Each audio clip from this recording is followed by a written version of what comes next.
रहली विधानसभा से कांग्रेस प्रत्याशी ज्योति पटेल ने अपने फेसबुक अकाउंट से शनिवार देर रात लाइव आकर अपने कार्यकर्ताओं को जानकारी दी। लाइव वीडियो में कांग्रेस प्रत्याशी ज्योति पटेल ने बताया कि भाजपा प्रत्याशी गोपाल भार्गव के गुंडों द्वारा उनके लोगों को मारने का प्रयास किया जा रहा है। उनकी गाड़ियों में तोड़फोड़ की गई है। साथ ही ज्योति पटेल द्वारा फेसबुक पर पोस्ट डाली गई जिसमें उन्होंने कहा कि हम और हमारे कार्यकर्ताओं की हत्या भी हो सकती है। ये मामला लगातार तूल पकड़े हुए है। जानकारी लगते ही सागर से भारी पुलिस बल देर रात गढ़ाकोटा पहुंचा। जब इसकी जानकारी मीडिया के माध्यम से भाजपा प्रत्याशी और सरकार में मंत्री रहे गोपाल भार्गव से ली गई तो उन्होंने कहा कि यह लोग पता नहीं कैसे हमारे गढ़ाकोटा नगर में आए हैं। कांग्रेस प्रत्याशी की गाड़ियों में हथियार बारूद गोला भी पाए गए। पुलिस इसकी बारीकी से जांच कर रही है।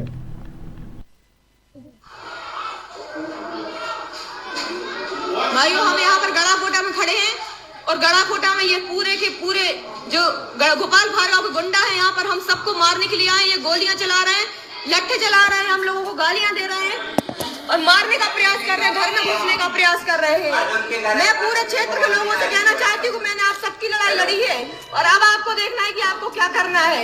यहाँ पर आप देखिए पूरी हम लोगों की गाड़ियां फोड़ डाली, पूरी हम लोगों को मारने का काम कर रहे हैं।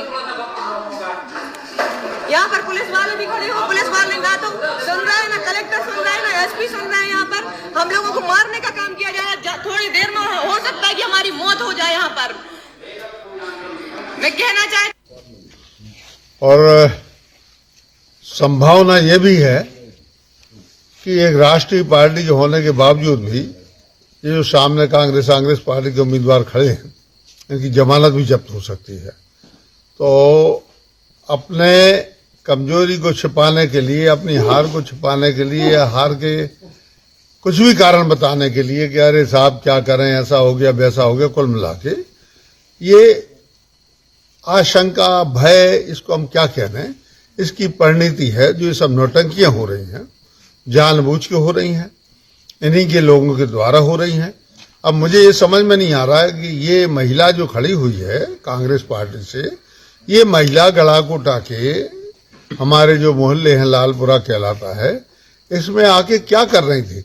इसके जो ये दोस्त हैं जिनके साथ इसकी फोटो वगैरह हैं, ये महिला जो है, कैसी फोटो है सब वीडियो में है, ये महिला वहां से या इनके वो भी जो किसी गांव चोरा गांव है उसके मित्र हैं, यहाँ पे आके क्या कर रहे थे हमारे नगर में, समझ में नहीं आ रहा है। कुल मिला के मैं इस विषय को समझने का प्रयास कर रहा हूँ।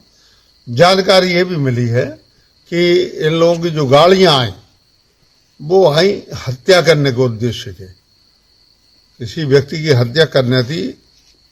उसके बारे में बाद में खुलासा करूंगा, पुलिस खुलासा करेगी। इतना कहना चाहता हूं कि ये हार से उपजी निराशा जो है उसी की परिणति है। ये सब नौटंकियां, नाटक हो रहे हैं, इसके अलावा कुछ भी नहीं है।